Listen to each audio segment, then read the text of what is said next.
the financial friend of every Filipino, no? Especially when yung pagpasok ng AI technology. Diba? It's very important, I believe, kaya ang tinatawag na personal finance. Yes, Hindi it's very personal. Great products, and we're very excited to introduce to you our, what we call our track and plan, or our personal finance management tools powered by AI, which is now built into our new app. A couple of months ago, we launched the new app, and because of the underlying technology of the app, we're now able to make frequent drops. We don't necessarily announce the drops as people use the app.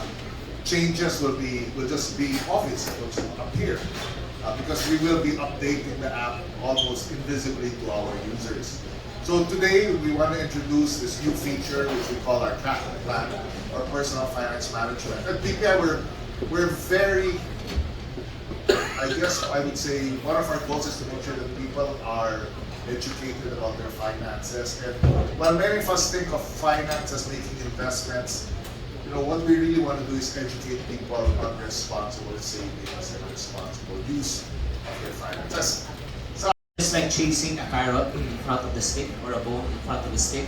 Hindi natin mahabol-habol. So I believe the Track and Plan app, Yes. part of the app, will help us enjoy life, but at the same time help our future selves to enjoy life as But well. before we proceed to that next part, no, Yes. exciting to next part, may I just acknowledge, if you are an influencer, a blogger, or you're invited, can you please quickly stand up so we can acknowledge you? Please stand up, short lang.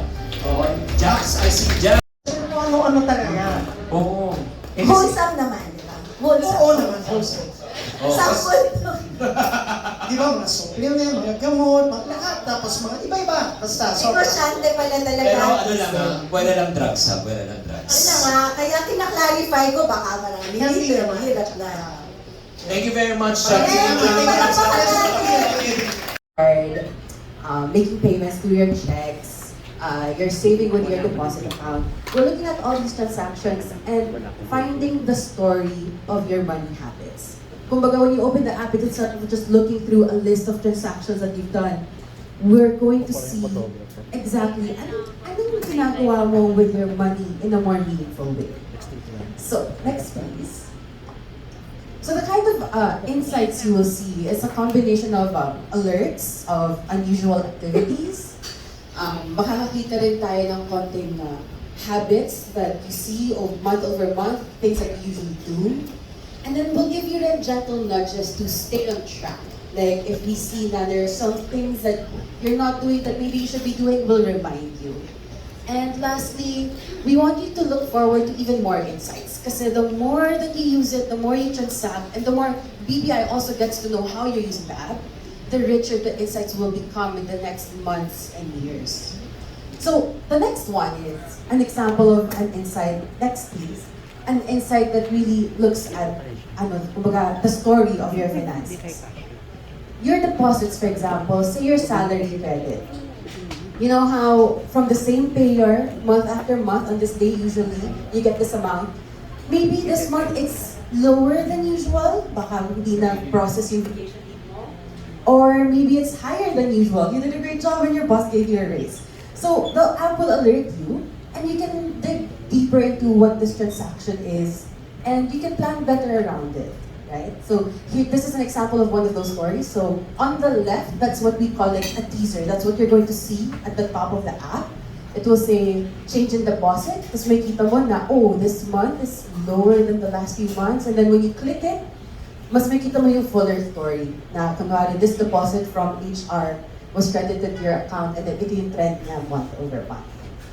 Another insight, next please, is on e-wallet transactions. So we see how loading your e-wallet is something that's more and more important to our clients. Hence, it's free, by the way, on the BPI app. Load your wallets. And typically, diba, when you load your wallet, mabilisan siya, small amounts, biglaan, and over time, parang it kind of goes unnoticed. So here, in this monthly summary, makikita man na, oh my gosh, it adds up. Medyo, pala, no, over time, hindi mo namamalayan, ang laki na ng amount. And you get to see like how often you do it in the month, And you'll see rin the trend month over month. Like, tumataas ba, bumababa ba yung paggamit mo ng e-wallet. And you can plan better around it. Hindi ka last minute lang nag-adjust. The next insight naman is, even for new BPI clients, let's say wala ka pang transactions with us, you just opened a check deposit account. We wanna nudge you in the right direction by saying, hey, fund your account so you can start making the most of it. Next, ito na yung tinatawag natin na unusual activities. Let's say, you withdraw from the ATM, back to back, the same amount. Medyo weird, like why would you do that, no? Back to back, same amount. So, we're gonna tell you, hey, this is happening on your account, is it correct? Or, so you look into it, and then we make it easy for you to reach us so you can dig deeper into that transaction. Next. Okay, so, this is actually one of my favorite insights because this is the one that really touches on improving the financial wellness of millions of Filipinos at scale. Kasi what this does is, as it gets to know your cash flow month after month, na yung usual mong expenses is lower than your payroll or the salary credits that you get, or kunwari, it's not your payroll account, but month after month you keep adding money to this account. So makikita namin na, tumataas yung balance nitong account na to. And we tell you, after your average monthly spending of XXX amount, you'll have significant funds left over. Earn more from that cash by investing it. And then we make it so easy for you to just click invest now. Kasi may account ka na with us, it's just gonna take a few more steps to do like that risk assessment profile, pick which fund suits you, and then you can start investing. So, and this is just like a preview of all the other ways that the bank can lead you to pick the right products, the right things to help you improve your financial wellness based on your own activity, based on what's really happening to your account. And in the future, next slide please. Fun nito, because I love budgets. We're actually going to have a smart grouping of your expenses.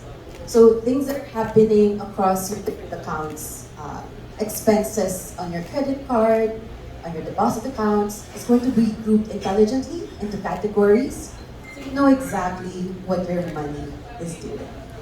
So super exciting stuff, and I can't wait for you all to explore on the app. It's there, update na on your app stores, the latest version of the app.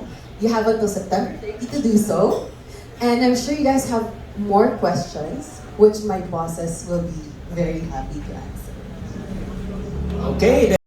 Was really where it all started out. But I was actually commenting to our boss, TG, that one of the favorite insights I've gotten to is relevant to how much money I send to GCash every month. I really wasn't as aware, I think. I think I knew my in and out per month. I didn't realize how much was going to GCash. So I was quite surprised to see those figures, and that was personally helpful for me.